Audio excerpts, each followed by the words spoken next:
ప్రయాగ్రాజ్లోని కుంభమేళ సందర్భంలో ఎప్పుడైతే ఒక సాధువును గంగా స్నానం చేయకుండా ఆపడం జరిగిందో అప్పుడు ఏం జరిగింది, దాని తర్వాత ప్రయాగ్రాజ్లోని గంగాఘాట్ దగ్గర ఏదైతే అద్భుతం జరిగిందో అది చూసి మీరు కూడా షాక్ అవుతారు.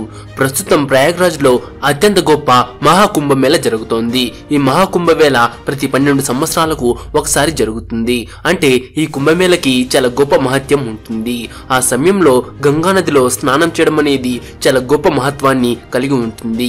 అందువల్ల దేశం మరియు ప్రపంచం నుంచి చాలా మంది ప్రయాగ్రాజ్ లో జరుగుతున్న ఈ కుంభమేళకి వస్తున్నారు.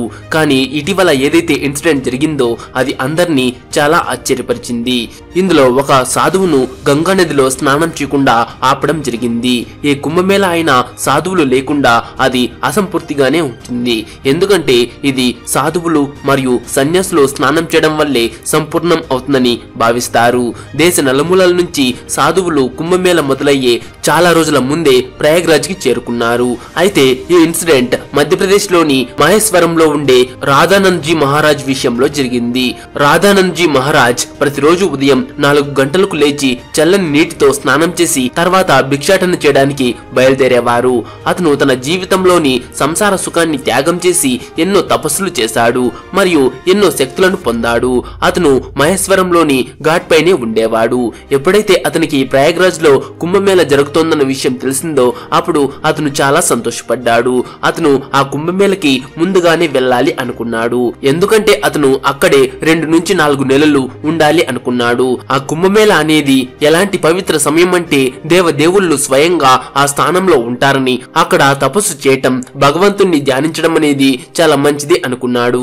ఇక మరుసటి రోజు ఉదయం రాధానంద్ జీ మహారాజ్ ఎప్పుడైతే ప్రయాగ్రాజ్ కి చేరుకున్నాడో అప్పుడు ఉదయం 3:30 అవుతోంది. ప్రతిరోజు ఉదయం 4 గంటలకు స్నానం చేయడం అనేది అతని దినచర్య.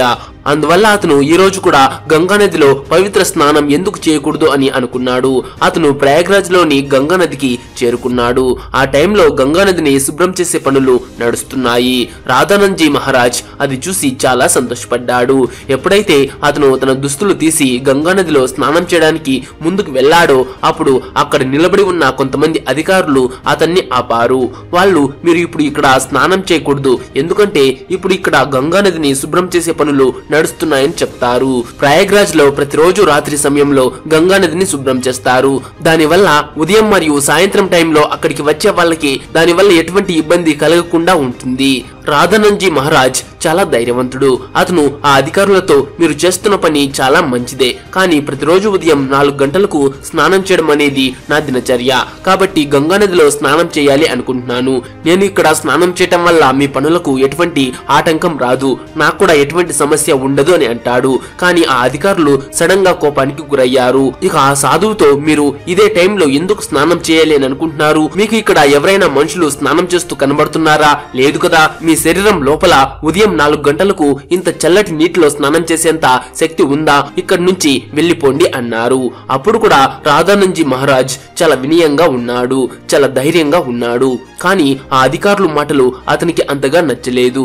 అప్పుడు ఆ సాధువు గంగానది పైన ఎవరికి అధికారం ఉండదు, ఇది సాక్షాత్తు పరమేశ్వరుడి జటాజూటం నుండి వస్తుంది, ఇందులో అందరికీ వాళ్ళ పాపాలను కడుక్కునే అధికారం ఉంది, దానికి ఖచ్చితమైన సమయం అంటూ ఏమీ ఉండదు అనుకున్నాడు. కానీ ఆ టైంలో రాధానంద్ జీ మహారాజ్ ఆ అధికారులను ఏమీ అనలేదు. గంగానది ముందు ఘాట్ పైన కూర్చుని ధ్యానం చేయడం మొదలు పెట్టాడు. అందరికీ అతను వాళ్ళు చెప్పిన మాటలు విని వెనక్కి వెళ్లిపోయాడని అనిపించింది. తిరిగి గంగానదిని శుభ్రం చేయడానికి మిషన్స్ ను స్టార్ట్ చేశారు. అప్పుడు సడన్ గా ఒక అద్భుతమైన విషయం జరిగింది. ఆ మిషన్స్ అన్ని కూడా పని చేయటం లేదు. వాళ్ళకి అవి జామ్ అయి ఉంటాయని లేదా వాటి లోపల చాలా చెత్త చిక్కుకొని ఉంటుందని అనిపించింది. ఇక ఆ అధికారులు ఆ మిషన్స్ ని చెక్ చేసి అందులో ఉన్న చెత్త మొత్తం తీసేశారు. తర్వాత వాళ్లకు ఆ మిషన్స్ తిరిగి పనిచేస్తాయని అనిపించింది. కానీ ఎప్పుడైతే ఆ మిషన్స్ ను స్టార్ట్ చేశారో అప్పుడు ఏ మిషన్ కూడా స్టార్ట్ అవ్వడం లేదు. అధికారులందరూ కూడా చాలా ఆశ్చర్యపోయారు. ఎవరికి కూడా అసలు ఏం జరుగుతోందో అర్థం కావట్లేదు. ఇక ఆ మిషన్స్ స్టార్ట్ అవ్వకపోవడం వల్ల ఒక మెకానికల్ ఇంజనీర్ టీమ్ ని ఆ మిషన్స్ ని చెక్ చేయడానికి పిలిపించారు. ఇంజనీర్స్ అందరూ ఆ మిషన్స్ ని బాగా చెక్ చేసిన తర్వాత ఆ మిషన్స్ అన్ని పూర్తిగా పర్ఫెక్ట్ గా ఉన్నాయని, కానీ అవి ఎందుకు స్టార్ట్ అవ్వడం లేదో ఎవరికి అర్థం కావట్లేదని చెప్పారు. రాధానంద్ జీ మహారాజ్ ఇప్పుడు కూడా అదే ఘాట్ పైన ధ్యానంలో కూర్చుని ఉన్నారు. గంగానదిని శుభ్రం చేసే పని ఆ రోజు ఆగిపోయింది. అందరూ చాలా ఆశ్చర్యపోయారు.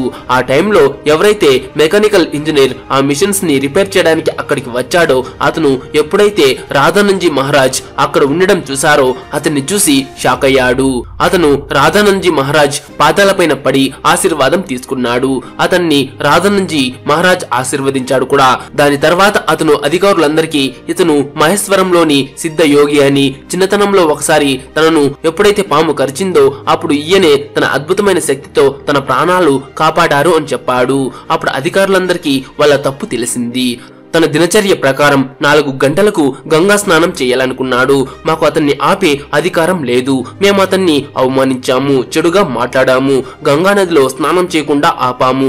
దానివల్లే ఈ మిషన్స్ పనిచేయడం ఆగిపోయన్న విషయం వారికి అర్థమైంది. ఆ సమస్యకు పరిష్కారం ఈయనే చూపుతాడని వాళ్లకు అనిపించింది. అందువల్ల వాళ్ళు ఆయన్ని క్షమించమని అడగాలని నిర్ణయించుకున్నారు. అధికారులందరూ రాధానంజీ మహారాజ్ దగ్గరకు వెళ్లి అతని పాదాల దగ్గర కూర్చుని చేతులు జోడించి, మీరు ఒక గొప్ప సాధువన్న విషయం మాకు అర్థం కాలేదు.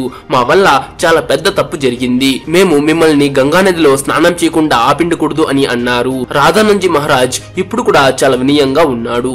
అతను అధికారులతో ఏ సాధువైతే అద్భుతమైన శక్తులను కలిగి ఉంటాడో అతనికే గంగానదిలో స్నానం చేయడానికి అనుమతి ఇవ్వాలనేమీ లేదు. గంగానది పైన సాధువులు మరియు సన్యాసులకు మొదటి అధికారం ఉంది అంటాడు. ఇక అధికారులందరూ చేతులు జోడించి, మీ దినచర్య ప్రకారం మీరు రోజు 4 గంటలకు స్నానం చేసేవారు. ఈ రోజు మా వల్ల ఆ కార్యం ఆగిపోయింది, సమయం దాటిపోయింది, మమ్మల్ని క్షమించండి అని అన్నారు.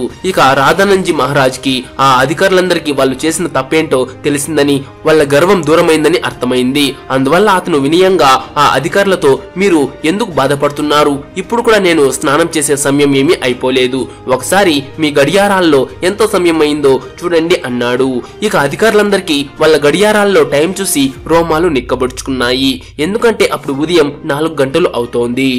ఈ అధికారికి కూడా ఇంత అద్భుతం ఎలా జరిగిందో అర్థం కావట్లేదు. వాళ్ళకి రాధానంజీ మహారాజ్ తన శక్తితో సమయాన్ని ఎలా వెనక్కి తిప్పాడో అర్థం కావట్లేదు. అందువల్ల ఆ అద్భుతాన్ని చూసి అధికారులందరూ ఆయన పాదాలపైన పడి ఆయనకి జేజేలు పలికారు. ఈ అద్భుతమైన ఇన్సిడెంట్ తర్వాత అందరూ అతన్ని నమ్మి అతనికి దాసులుగా మారారు. దాని తర్వాత ఆయన తన దినచర్య ప్రకారం ఉదయం 4 గంటలకు గంగానదిలో స్నానం చేయడానికి బయలుదేరాడు. దాని తర్వాత ఆ మిషన్స్ ని స్టార్ట్ చేశారు. ఆ మిషన్స్ అన్ని కూడా ఒక్కసారిగా స్టార్ట్ అయ్యాయి. దానివల్ల ఆ అధికారులకు ఈ మిషన్స్ అన్ని కూడా కేవలం రాధానంజీ మహారాజ్ అనుమతి కోసం ఎదురు చూస్తున్నాయన్న విషయం అర్థమైంది.